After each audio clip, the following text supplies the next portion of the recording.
Tout le monde est prêt. Je pense qu'on pourrait commencer. Monsieur Jetten, si vous voulez vous lancer avec l'ordre du jour. Oui, en fait, je peux peut-être dire simplement que le plan de gestion des matières résiduelles, c'est un outil de planification pour la MRC et les municipalités. Donc, ça comprend d'abord un portrait de la situation actuelle de gestion des matières résiduelles, les déchets, les matières recyclables, les matières organiques, les éco-centres aussi, et ensuite des actions pour essayer d'améliorer la situation actuelle. Donc, on va laisser la parole à M. Dumont, le préfet de la MRC, puis je pourrai faire la présentation par la suite. Bonsoir à toutes et à tous. Bienvenue à cette consultation publique du plan de gestion de matières résiduelles 2023-2030. Je me présente, comme M. Jetten l'a mentionné tout à l'heure, je suis Yvon Dumont. Je suis le préfet de la MRC de Bellechasse et le maire de la paroisse de la Durantaye. Au Québec, tout comme dans la MRC de Bellechasse, un changement de paradigme s'opère concernant la gestion de matières résiduelles afin de voir les déchets davantage comme des matières à valoriser plutôt que des débris à enfouir. C'est pourquoi la MRC a adopté une vision zéro déchet et déploie les efforts nécessaires à l'atteinte de cet objectif. La clinique vise à vous présenter notre futur plan de gestion de matières résiduelles que l'on appelle PGMR, dont la mise en œuvre s'échelonnera de 2023 à 2030. Cette consultation a aussi comme objectif de mieux connaître vos intérêts, vos préoccupations et vos suggestions à l'égard du nouveau PGMR. Le PGMR dicte les grandes orientations et actions de la MRC pour les 7 prochaines années concernant la saine gestion des matières résiduelles et encadre la gestion des matières compostables, des matières recyclables et des résidus. Le PGMR 2023-2030 renouvelle l'engagement de la MRC pour une saine gestion des matières résiduelles dans le respect de la hiérarchie des 3 RV, et ce, pour protéger l'environnement d'aujourd'hui et de demain. D'ailleurs, nous vous expliquerons plus en détail en quoi consiste cette hiérarchie des 3 RV. À la suite de la consultation de ce soir, le PGMR 2023-2030 sera bonifié et déposé à Recycle Québec pour adoption. Concrètement, la consultation publique se déroulera de cette façon, soit dans un premier temps, la présentation du PGMR, d'une durée d'environ 30 minutes, suivie dans un deuxième temps d'une période de questions. Je vous remercie de votre participation et de votre intérêt et je vous souhaite à tous une excellente soirée. Alors, je passe la parole à M. Jetten. Très bien, merci beaucoup, M. Dumont. Donc, je vais partager mon écran pour commencer.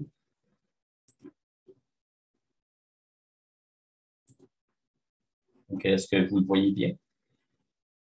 Excellent. Donc, si on regarde un petit peu les personnes qui ont collaboré à faire ce projet de PGMR révisé, du côté de la MRC, il y a Olivier Leroux et Mireille Rodrigue. Puis évidemment, au début des travaux, il y a David Loranger-King et Gaël Crête qui nous ont beaucoup guidés aussi. Du côté de Stratzer, anciennement, ça s'appelait Chaman Stratégie environnementale. C'était un nom plus familier pour certaines d'entre vous. Donc, on a choisi Stratzer parce que c'est un nom plus facile à convertir dans d'autres langues, surtout qu'on commence à faire des contrats au Canada anglais aussi. Donc, moi-même, Marc Jetten, je suis chargé de projet chez Stratzer depuis quelques années. Et Mathilde Messercy, qui est avec moi, elle va s'occuper de faire le rapport de consultation qu'on doit présenter à Recycle Québec après la rencontre de ce soir. Puis, du côté de Stratzer, il y a aussi Joao Amarante qui avait fait l'inventaire des matières résiduelles. Puis, Alpha Diallo qui avait participé à faire le plan d'action qu'on voit à la fin du PGMR.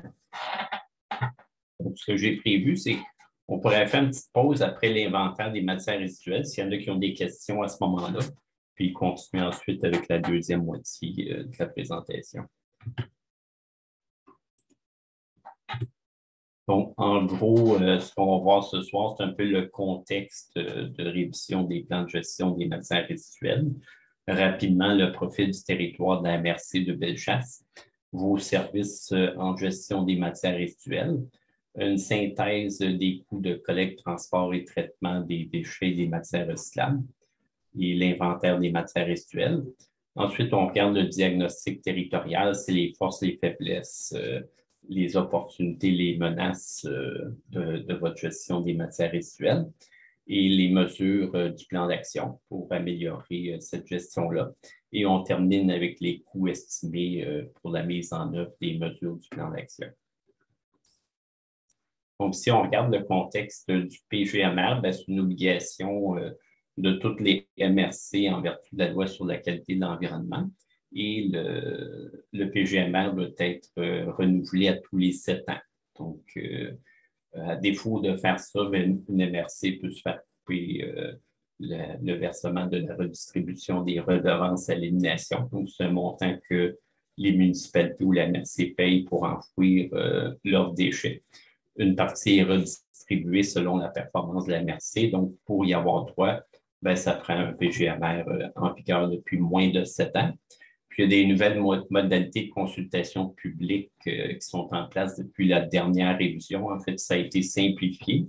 Maintenant, il y a une seule assemblée publique. C'est en virtuel parce qu'au moment où ça avait été planifié, les règles sanitaires étaient plus sévères à ce moment-là. C'est un petit peu compliqué de changer ça dans une assemblée en personne. Donc, pour l'instant, c'est en virtuel. Et évidemment, on suit le guide d'accompagnement de Recyc Québec parce que c'est eux qui vont vérifier la conformité du projet de PGMR par la suite. Donc, il faut tenir compte des cibles du plan d'action 2019-2024 du gouvernement du Québec pour la récupération des matières recyclables et des matières organiques. Et aussi la stratégie de valorisation de la matière organique du gouvernement du Québec. Si on regarde rapidement le profil du territoire, vous avez une population de 37 000 habitants environ. C'est 3 % de plus qu'en 2015, donc une croissance assez dynamique. La répartition des ménages, c'est très largement de l'unifamilial avec un petit peu de multilogement à 6 %, 10 % de saisonniers. Donc, on peut dire que le volet chalet quand même est assez important. Et un 5 % qui est autre, qui peuvent être différentes catégories de logements comme les habitations en commun ou d'autres types. Si on continue avec les services actuels en gestion des matières résiduelles, donc c'est la MRC qui a la très grande partie des compétences, donc qui assure la grande majorité des services. Donc la MRC gère les collectes, le transport et le traitement de toutes les matières résiduelles. Sauf les bouts de stations d'épuration, ça c'est les municipalités qui en ont la responsabilité, tandis que, du moins pour celles qui ont des stations d'épuration. Pour les écocentres, c'est assez extraordinaire. Un écocentre par municipalité, c'est très rare qu'on voit ça. Puis ça, évidemment, c'est les municipalités qui sont responsables également. Il y a aussi un service de collecte d'encombrants qui est assuré par la ressourcerie de Bellechasse. Et pour la collecte et le traitement des matières organiques, vous avez un programme qui va s'en venir pour assurer ça d'ici 1 an. Si on regarde les coûts de collecte des matières recyclables et des déchets, donc la partie d'en haut, ça concerne les matières recyclables.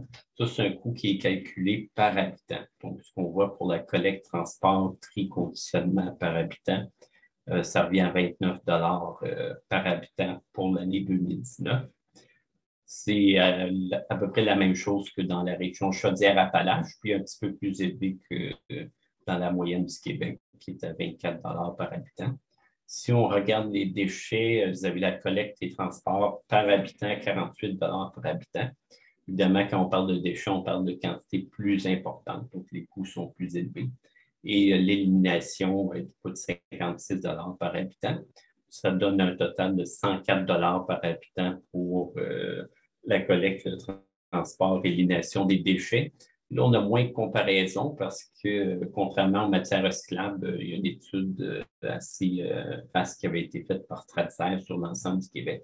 Pour les déchets, on n'a pas ça. Ce qu'on a, par contre, c'est le rapport du BAP sur la gestion des résidus ultimes qui, lui, avait calculé la moyenne du Québec à 66 $ par habitant pour l'année 2019.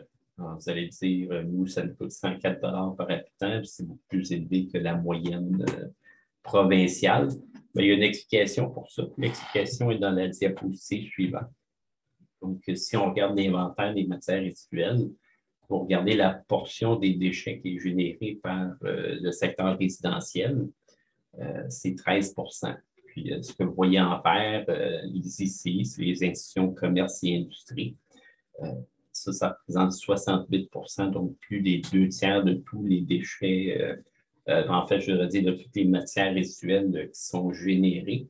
Donc, comme la MRC de Bellechasse fait la collecte de la grande majorité des ICI, ben, il y a une bonne partie du coût ici qui est transmis aux habitants. Par contre, quand on compare le coût à la tonne, on ne l'a pas mis dans cette diapo aussi pour la simplifier, mais votre coût de collecte, transport, élimination des déchets à la tonne est moins élevé que la moyenne provinciale. Ça, c'est clair comme explication. Excellent. Donc, si on retourne à l'inventaire, c'est vraiment une particularité de votre MRC. Je pense que seulement la MRC de Nouvelle-Beauce qui est semblable, c'est-à-dire la proportion de matières résiduelles générées. Quand on parle de générer, ça veut dire tout ce qui est récupéré plus tout ce qui est éliminé.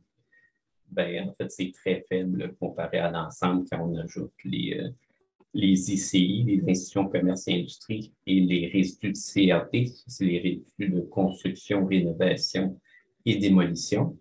Et globalement, le taux de récupération de la MRC est quand même très bon à 79 %, sauf que le mérite en revient très largement aux ICI et au secteur des CRD.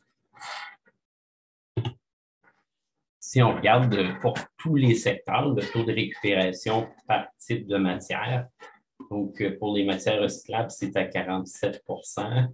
Les matières organiques, c'est à 87 %. Vous allez vous dire, là, c'est impossible, on n'a pas de collecte à la maison des matières organiques encore, mais comme vous le savez sans doute, il y a des très grandes entreprises comme Olimel et Excel d'Or qui génèrent de très grandes quantités de matières organiques et qui les récupèrent presque tous. Donc, ça vous donne un boost, si on peut dire, pour la récupération des matières organiques. Comme vous voyez, en termes de quantité, ça dépasse tout le reste des matières. Puis ça, en fait, on n'est pas allé vérifier sur le terrain. Quand on parle des industries, des commerces en général, on utilise un outil de Recyc Québec. Il y a un outil d'inventaire qui permet de faire des estimations des quantités générées et récupérées par type d'industrie. C'est basé sur le bilan des matières résiduelles de Recyc Québec. Donc, ça demeure une estimation, fait que ça se peut que ce ne soit pas exactement ça, mais si, par exemple, l'industrie agroalimentaire de la MRC de Bellechasse est aussi performante qu'ailleurs au Québec, ça va être une proportion qui va être à peu près ça. Pour les boues municipales, c'est presque entièrement récupéré, donc 98 %. Les agrégats, c'est le béton, la brique et l'asphalte, donc c'est des matières assez faciles à récupérer, le taux est très élevé. Les non-agrégats, c'est tous les autres résidus de construction comme le bois, les partout d'asphalte, le gyps, et là, le taux de récupération est moins bon. Carrément pour les autres, j'imagine ici, on inclut les résidus. En fait, je ne suis pas trop certain. Il faudrait que je fasse une vérification là-dessus. Et les rejets, là, on compte par exemple les rejets de centres de tri des matières recyclables, les rejets de centres de compostage ou ceux des centres de tri de résidus de construction. Donc, comme c'est des rejets, c'est-à-dire.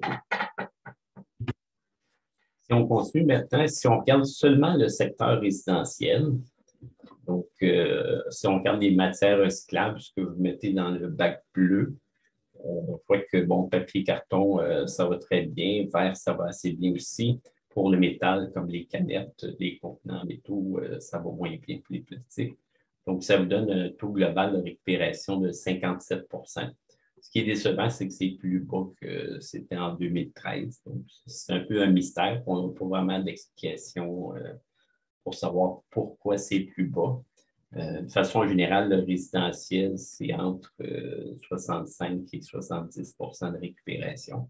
Donc, ça va peut-être être quelque chose qu'on va devoir examiner de plus près, mais on peut penser qu'avec les initiatives du gouvernement du Québec concernant la modernisation de la collecte sélective, ça va aider à remonter ce taux-là. Si on regarde les matières organiques du secteur résidentiel, évidemment, il y a un petit peu d'apport volontaire des résidus verts, donc ça donne 17 de récupération. Il y a du compostage domestique, ça donne à peu près 10 de récupération des résidus alimentaires. Mais autrement, ben, c'est très peu. Donc, globalement, c'est à peu près 11 du taux de récupération. Puis ça, évidemment, quand vous allez instaurer la collecte de porte en porte des matières organiques, ça va augmenter. Si on regarde maintenant les institutions commerce et industrie pour les matières recyclables, ben, c'est un taux global qui est plus faible que le résidentiel, donc à 43 on peut avoir l'impression que ça a diminué beaucoup. Mais ça, comme c'est déterminé par l'outil d'inventaire, c'est probablement plus dû à un changement dans le type d'industrie que vous avez dans la MRC. D'après l'outil d'inventaire, il y a des types d'industries qui recyclent beaucoup, d'autres moins. Selon les changements qu'il y a eu, c'est peut-être ça qui peut expliquer que ça a diminué.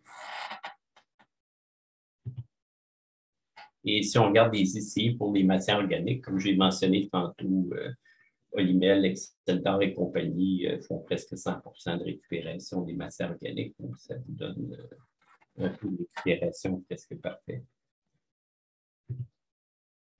Et si on regarde le secteur de la construction, rénovation, démolition, les CRD, ben, comme j'ai mentionné tantôt, les agrégats, briques, béton, asphalte, ça va très bien. Bois de construction, c'est pas si mal à 64 mais les autres types de matières, la récupération est assez. Ça donne un taux global de 78 Là encore, c'est une estimation qui est faite avec l'outil d'inventaire de Recyc Québec. On n'a pas toutes les données sur le secteur de la construction. C'est basé sur la valeur des permis de bâtir par les municipalités en 2019. Ça revenait à 67 millions en 2019. Si on regarde maintenant globalement l'élimination, donc les déchets qui vont à l'enfouissement, ça, c'est basé sur des données du ministère de l'Environnement. Donc, c'est incomplet parce que ça ne comprend pas, par exemple, les boues ou les résidus des centres de tri, des plateformes de compostage. Mais ça donne quand même un bon portrait. On peut penser que ça couvre à peu près 90 des matières éliminées. Donc, ce qu'on voit dans le fond, c'est que c'est très stable dans votre MRC, l'élimination. Donc, on voit que le résidentiel, ça a augmenté un petit peu. Les ICI, ça a diminué un petit peu. Les résidus de CRD également. Donc, globalement, ça, c'est calculé en kilogrammes par habitant. Donc, en moyenne, chaque habitant de votre MRC élimine 502 kilogrammes dans l'année 2019. Évidemment, ça inclut aussi ce qui est éliminé dans les ICI, donc ce que les gens éliminent au travail ou quand ils font de la construction. Vous êtes une MRC très rassurante parce qu'il y a des MRC, des fois, il y a beaucoup de zigzags, des montagnes russes d'une année à l'autre. Vous êtes comme un long fleuve tranquille, c'est très constant d'une année à l'autre. On continue. Je l'ai mentionné tantôt, il y a des cibles que le gouvernement du Québec a fixées pour l'année 2023. Ça fait partie de son plan d'action 2019-2024. Puis, pour certaines cibles, ben, la MRC les atteint déjà. Donc, c'est le cas, par exemple, pour les kilogrammes par habitant. La cible pour 2023, c'est un maximum de 525. Vous étiez à 502 en 2019. J'étais curieux, je suis allé voir pour l'année 2020. 2020, c'est rendu à 536. Donc, est-ce que c'est un effet de la pandémie? C'est possible. Et que dans le fond, il resterait un petit effort pour ramener ça en dessous de 525 d'ici 2023, l'année prochaine. Si on regarde les matières recyclables, c'est sûr que la performance de la MRC est assez faible à 47 L'objectif du gouvernement, c'est d'atteindre 75 de recyclage des matières de la collecte sélective. Ce ne serait pas très réaliste de dire que pour y atteindre ça en 2023, quand on fait le PGMR, on a la possibilité d'adapter certaines cibles du gouvernement à la réalité régionale. Donc, dans ce cas-ci, on garde la même cible, 75 mais on repousse l'échéance à 2028. Donc, c'est un petit peu plus réaliste en termes de temps. À ce moment-là, la modernisation de la collecte sélective va être en place depuis plusieurs années aussi, donc on peut penser que ça va améliorer la performance. Pour les matières organiques, évidemment, vous êtes à 87 mais vous trichez un peu parce que c'est beaucoup l'industrie agroalimentaire qui donne cette performance-là. Donc, ce serait intéressant que l'objectif de 60 s'applique au secteur résidentiel seulement. Donc, vous étiez à 11 Donc, on peut penser, une fois que la collecte va être installée de porte à porte, mais quelques années, ça prendrait quelques années pour atteindre le 60 Et si on regarde le CRD, les résidus de construction, rénovation, démolition, les agrégats, ben, ça va très bien. Donc, je pense pour le 70 en 2023, ce n'est pas un enjeu du tout. Pour les non-agrégats, ben là, il y aurait des efforts supplémentaires à faire pour le bois, le gyps, l'argile d'asphalte, le métal, pour atteindre 70 Puis là, on a mis la cible en 2028 pour être réaliste. Quand je dis vous trichez, je vous agace. Donc, si on regarde le diagnostic, donc on commence avec les forces de la MRC en gestion des matières résiduelles. Vous avez quand même beaucoup de services, un éco-centre dans chaque municipalité, il y a un lieu d'enfouissement dans la MRC. Aussi, vous avez un service de collecte et de récupération des encombrants avec la ressourcerie de Bellechasse. Puis le compostage domestique est quand même assez bien établi. Puis il y a du compostage collectif qui est en développement aussi. Puis il y a beaucoup de sensibilisation qui se fait à l'objectif zéro déchet. Si on regarde plutôt du côté des faiblesses, ben, il y a une stagnation ou une baisse du taux de récupération des matières recyclables et aussi une faible récupération des résidus non agrégats de construction comme le bois et le gypse.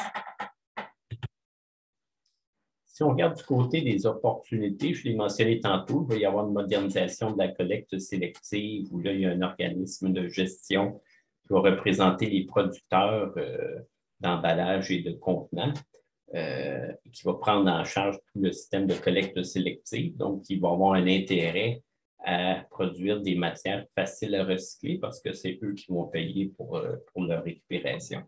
Et en plus, ils vont contrôler le système. Donc, dans le fond, ils n'ont plus d'excuses pour avoir une mauvaise performance de ce côté-là.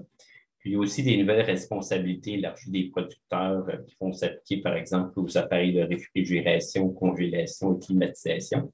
En fait, ça s'applique déjà, mais le programme se met en place graduellement avec l'organisme co-recycle. Il y a aussi les plastiques agricoles pour lesquels il y a une responsabilité élargie des producteurs qui va s'appliquer. Ça va peut-être être implanté à partir de l'automne prochain. Ce que ça veut dire, dans le fond, c'est que la MRC, les municipalités n'ont aucun frais à assumer par rapport à ça parce que c'est l'organisme de gestion qui va assumer les coûts.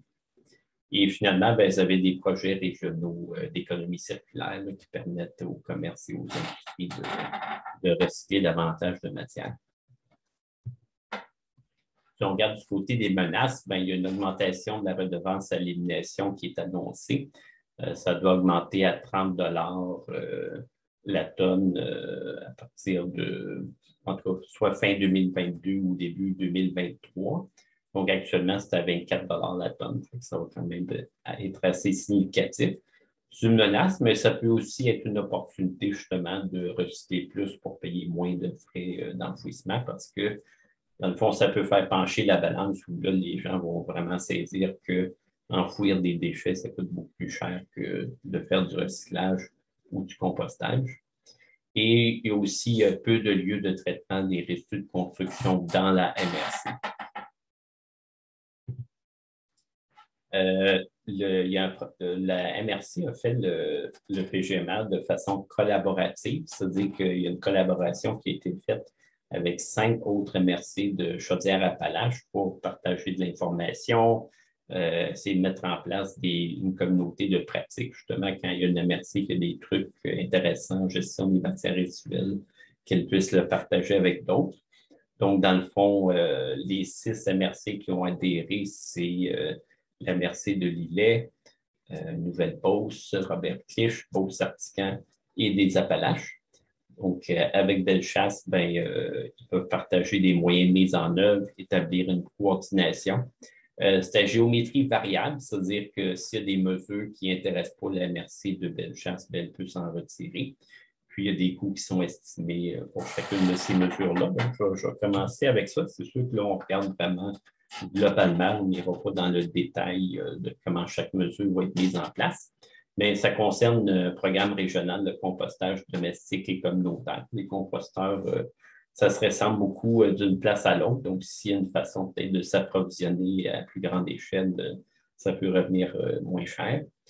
Numéro 2, c'est une stratégie commune pour améliorer les connaissances des institutions, commerce et industrie. Ça, c'est un enjeu dans toutes les MRC.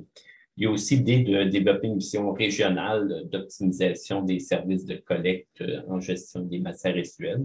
D'essayer de voir, bon, est-ce que des endroits où les collectes et le transport, ça se déroule mieux, ça coûte moins cher, est-ce qu'il y a des trucs qui peuvent être appliqués? 4, c'est pour avoir une stratégie régionale de gestion des encombrants. À ce niveau-là, peut-être la MRC de Bellechasse qui peut donner des trucs aux autres parce que ça fonctionne assez bien dans votre MRC. 5, c'est une stratégie régionale de réemploi. Donc, comment on peut faciliter la réutilisation de certains articles qui sont encore en bon état ou qui ne nécessiteraient pas beaucoup d'efforts pour les mettre en bon état. Puis souvent, c'est un enjeu d'avoir une masse critique d'articles. Donc, en mettant plusieurs MRC ensemble, ça peut donner plus de résultats. Si on continue, il y avait aussi la mesure qui concerne l'harmonisation du fonctionnement des écocentres à l'échelle régionale. Donc, souvent, il y a beaucoup de disparités dans la façon, les matières acceptées, les façons de fonctionner des écocentres. C'est de voir est-ce qu'il y a une façon d'harmoniser ça au niveau de la région Chaudière-Appalaches. Il y a aussi l'harmonisation des règlements municipaux en gestion des matières résiduelles, autant pour les municipalités qui ont déjà un règlement que celles qui voudraient en adopter un, ça serait d'avoir un modèle qui pourrait s'appliquer. C'est sûr que dans le cas de Bellechasse, ça s'applique moins parce que c'est la MRC qui est responsable de la gestion des matières résiduelles. Numéro 8, c'est d'avoir la vision régionale zéro déchet et un plan d'ICI. Ça, c'est l'information, sensibilisation et éducation. Donc, pour l'instant, il y a la MRC Nouvelle-Beauce et Bellechasse qui ont leur objectif zéro déchet. C'est quelque chose qui pourrait être étendu à l'ensemble de la région. Numéro 9, c'est de trouver des solutions régionales d'élimination des déchets de résidus ultimes. À l'heure actuelle, il y a 3 des 6 MRC qui n'ont aucun lieu d'enfouissement, puis dans certains cas, qui vont envoyer leurs déchets assez loin pour les enfouir. C'est d'essayer de voir est-ce que c'est possible d'envisager des solutions régionales, comme il y a les 3 autres MRC ont des lieux d'élimination pour voir si on peut faire moins de kilométrage et émettre moins de gaz à effet de serre avec le transport des déchets. Et le 10e, c'est de maintenir le comité régional. Il y a une personne de chaque MRC qui assure la coordination au niveau de la région. Si on regarde maintenant le plan d'action de la MRC de Bellechasse, pour regarder un petit peu la structure, c'est fait un petit peu comme la hiérarchie des 3 RV. Donc, au départ, vous avez une orientation, ça se décline en objectifs, puis ensuite des mesures. Puis pour s'assurer que les mesures sont vraiment mises en place, on identifie des moyens de mise en œuvre et des indicateurs de performance pour justement vérifier l'avancement d'une année à l'autre. Puis évidemment, on précise la période d'application et le coût estimé. C'est sûr que dans une diapositive, on ne peut pas mettre tout ça, donc je vous mets juste un échantillon des mesures du plan d'action. Mais si vous voulez voir le détail, vous pouvez voir dans la copie du plan de gestion des matières résiduelles. Vous allez avoir le détail dans le tableau pour toutes ces informations-là. Donc, les 5 orientations qui avaient été retenues pour le plan d'action 2023-2030. La première, c'est d'améliorer la gestion des matières résiduelles selon la hiérarchie des 3 RV. Donc, en commencer avec la réduction à la source, le réemploi, ensuite le recyclage et la valorisation. Le deuxième, c'est d'implanter le scénario retenu pour la gestion des matières organiques pour le secteur résidentiel et les ICI assimilables. Donc, les ICI assimilables, c'est ceux qui ont des types de déchets ou des quantités semblables au secteur résidentiel, comme les salons de coiffure, etc. Donc, c'est le tri robotisé qui serait retenu là, par la MRC de Bellechasse en collaboration avec la MRC de Beauce-Sartiguan. Troisièmement, c'est d'améliorer la performance en gestion des matières résiduelles dans les ICI. Ensuite, améliorer le niveau de connaissance des résidus de CRD, la construction, qui sont générés sur le territoire. Et enfin, Monsieur Jetten, optimiser... Oui? Je veux juste corriger au point 2, vous avez parlé de la collaboration. C'est avec la MRC de la Nouvelle-Beauce et non de Beauce-Sartiguan. Ah, excusez-moi, c'est la deuxième fois que je me mêle entre les deux MRC. Merci de la précision. Si on continue, l'orientation 5, c'est optimiser les infrastructures de gestion des matières résiduelles existantes sur le territoire de la MRC. Donc, si on commence avec l'orientation 1, dans le fond, c'est un échantillon des mesures. Je pense qu'au total, on avait 42 mesures dans l'ensemble du plan d'action, donc on en montre quelques-unes. Pour le détail, il faut consulter le document du plan de gestion des matières résiduelles. Donc, la première mesure 1, c'est des actions en lien avec la vision zéro déchet, donc par exemple des subventions à l'achat de produits durables comme les couches lavables, les produits d'hygiène lavables, les composteurs, etc. La mesure 2, c'est d'avoir des politiques d'approvisionnement responsables pour la MRC et les municipalités. Donc, c'est de faire l'exercice, puis justement, si la MRC est impliquée, ça peut être intéressant pour les municipalités parce que ça commence par une analyse justement des genres de produits ou services que vous procurez comme municipalité, puis d'essayer de voir, bon, est-ce qu'on peut faire des comparaisons, puis trouver des produits qui sont moins dommageables pour l'environnement. La mesure 3, c'est d'établir des critères de développement durable dans les devis d'appel d'offres publics de certains projets. L'ont mentionné dans le rapport du PAP de janvier 2022, les municipalités sont parmi les plus grands donneurs d'ouvrage au Québec, donc ça leur donne aussi un pouvoir d'imposer certaines conditions. Donc, ça peut être dans les appels d'offres d'exiger, par exemple, qu'il y ait un certain taux de récupération pour certaines matières qui sont utilisées. Si on regarde l'orientation 2, donc implanter un système de gestion des matières organiques, ça, en fait, c'est une obligation en vertu de la stratégie de valorisation de la matière organique. Donc, la MRC est bien enlignée pour respecter cette obligation-là d'ici 2025. Donc, la mesure 19, ça concerne un plan de communication parce qu'évidemment, il faut préparer les citoyens et les citoyennes à qu'est-ce qui s'en vient et quel va être leur rôle là-dedans. La mesure 20, c'est des mécanismes de suivi et de contrôle. Donc, ça peut être des patrouilles vertes, de la sensibilisation. La mesure 21, c'est le maintien de la récupération d'aliments comestibles par des organismes communautaires comme Moisson Québec. Puis, comment ça s'appelle l'organisme? Frigo Plein. Donc, ça, évidemment, c'est des très belles initiatives. Oui, c'est ça, Frigo Plein. Des très belles initiatives qui peuvent continuer. Et la mesure 22, c'est la formation et la sensibilisation à l'herbicide et au feuillicide. Plus que les gens gèrent les résidus sur leur terrain, ben, ça fait beaucoup moins de matière à gérer dans votre collecte. Orientation 3, c'est d'améliorer les connaissances et la performance en gestion des matières actuelles des institutions de commerce et industrie, les ICI. La mesure 25, c'est la diffusion des bons coûts des ICI en gestion des matières résiduelles, donc donner des modèles, propager des trucs qui fonctionnent bien. La mesure 26, c'est la promotion des projets d'économie circulaire. Donc, il y a déjà plusieurs initiatives à ce moment-là, dans ce domaine-là. Donc, c'est de continuer à en faire la promotion pour encourager les gens à y participer. La mesure 27, c'est la tarification incitative des ICI. Donc, la tarification incitative, dans le fond, c'est au lieu d'avoir une tarification fixe qui est d'habitude établie en fonction de la valeur foncière d'une propriété ou d'une entreprise, ben, c'est une tarification qui va être proportionnelle au volume des déchets qui sont collectés. ou ça peut être en fonction de la fréquence de collecte aussi. Par exemple, si c'est une collecte hebdomadaire, ben, c'est plus coûteux qu'une collecte aux 2 semaines. Monsieur Jetten? Oui. Madame la mairesse de Armor a une question. Suzy?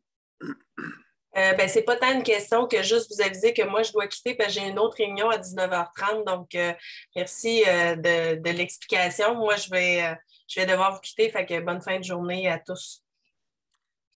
Merci à toi. Bonne fin de soirée. Oui. Donc, on peut poursuivre avant d'aller aux questions à la fin. Excellent. Si on continue à la mesure 29, ben, c'est d'avoir un projet pilote concernant les modalités applicables aux ICI pour la collecte municipale des matières organiques. On sait que ça va se faire dans les résidences. Pour les entreprises et les industries, il faudra déterminer de quelle façon ça va fonctionner. Est-ce qu'elles vont embarquer dans les collectes municipales ou est-ce qu'il va falloir qu'elles aient leur propre système de gestion des matières organiques? C'est sûr que pour les grandes industries agroalimentaires, c'est déjà le cas. Ils gèrent ça de leur côté, mais c'est de voir peut-être les entreprises de niveau intermédiaire de quel côté ils vont aller. L'orientation 4, c'est d'améliorer le niveau de connaissance des résidus de construction, rénovation et démolition, les CRD qui sont générés. Évidemment, améliorer la performance. Donc, la mesure 33, c'est d'avoir un portrait des résidus de CRD qui proviennent de la MRC. Ça peut se faire, par exemple, en faisant une caractérisation des matières qui entrent dans les écocentres ou les centres de tri de résidus CRD, ou encore directement à la source, donc aux résidences. La mesure 35, c'est la documentation des débouchés potentiels des résidus de CRD. Dans certains cas, il y a des types de résidus comme le gypse qui sont plus difficiles à récupérer. C'est de voir est-ce qu'il y a des débouchés potentiels si on a une masse intéressante à récupérer. La mesure 36, c'est la division du guide de gestion des résidus de CRD de la MRC. Donc, une espèce d'aide-mémoire là, pour les gens qui ont un chantier de construction là, sur comment procéder pour faciliter la récupération. Et la mesure 37, c'est de faire un dépôt à l'émission d'un permis de construction d'une caution remboursable sur présentation d'une preuve de récupération des résidus de CRD. Donc, ça, évidemment, c'est dans le cas des municipalités, comme elles émettent les permis de bâtir. Puis, ça peut se faire vraiment de façon graduelle, avec une seule matière sur laquelle vous mettez l'emphase pour commencer. Donc, les gens qui demandent un permis de bâtir vont faire un dépôt. Puis, s'ils atteignent la cible de récupération prévue, ben, leur dépôt leur est remboursé. Finalement, l'orientation 5, c'est d'optimiser les infrastructures en gestion des matières résiduelles qui sont existantes. Donc, ça concerne la mise en œuvre du plan d'infrastructure en gestion des matières résiduelles. Il y avait entre autres une presse à déchets qui était prévue, puis un centre de tri des matières organiques. Et la mesure 40, c'est de faire une analyse de la desserte des écocentres. Vous avez beaucoup d'écocentres, mais c'est de voir, bon, est-ce que tout le monde est bien desservi? Est-ce qu'il peut y avoir des complémentarités à établir entre les différents écocentres ou de l'harmonisation, justement, pour que ça soit mieux synchronisé? Ça, c'est pour les mesures du plan d'action. Si on regarde les coûts qui sont estimés pour mettre en œuvre toutes ces mesures-là, là, je vous dis tout de suite qu'il n'y a aucune MRC qui met en œuvre toutes ces mesures, mais si on fait la supposition que toutes les mesures sont mises en œuvre, ça coûterait 5,4 millions de dollars. Comme ça s'applique sur une période de 7 ans, bien, ça ferait en moyenne 758 000 dollars par année. Et par habitant, bien, ça reviendrait à 21 dollars par habitant chaque année. Et si on regarde les revenus que vous pouvez avoir en gestion des matières résiduelles, les principaux, bien, c'est la redistribution de la redevance à l'élimination dont je parlais tantôt. Donc, ça, sur la période de 7 ans, si on se fie au montant reçu en 2020, vous pourriez avoir 2,9 millions de dollars. Et la compensation des coûts de collecte sélective par Recyc Québec sur la base du montant reçu en 2020, ça serait 6,1 millions de dollars. Donc, c'est sûr que Ça, c'est des revenus qui peuvent être utilisés pour diverses dépenses en gestion des matières résiduelles. Mais ce que Recycle Québec demande au MRC, c'est de les mettre en priorité sur l'application du PGMR. Donc, la dernière diapo, c'est les étapes suivantes. Qu'est-ce qui reste à faire après la consultation? C'est de faire les modifications au projet de PGMR révisé. J'écris s'il y a lieu, parce que dans le fond, ça dépend des commentaires et des suggestions que vous allez faire. Est-ce qu'il y a des choses qui nécessiteraient d'ajuster ou que c'est une bonne idée qu'on aimerait intégrer au projet de PGMR? Ensuite, c'est déposé à Recycle Québec pour approbation. Et dans le cas de votre MRC, la mise en vigueur doit se faire par règlement au plus tard en décembre 2023. Mais comme vous faites un PGMR collaboratif avec 5 autres MRC, les 6 MRC aimeraient être en vigueur le 1er janvier 2023. À ce moment-là, vous seriez tous synchronisés. Écoutez, Monsieur le Préfet, je crois qu'on est rendu à terminer cette belle rencontre. Effectivement. S'il n'y a pas d'autres questions, je vais vous remercier tous et chacun, que vous soyez préparateurs, collaborateurs, quel que soit, pour le travail qui a été fait, la présentation qu'il y a eu ce soir. Et je vous remercie beaucoup et à vos déchets. Parfait. Merci beaucoup, M. Jetten. Toujours un plaisir. Marilyn, Olivier, tous les gens présents ce soir. Fait que Germain, M. le maire, mairesse qui se sont déplacés. Fait que, virtuellement, je vais le dire comme ça. Fait que, merci beaucoup et bonne fin de soirée.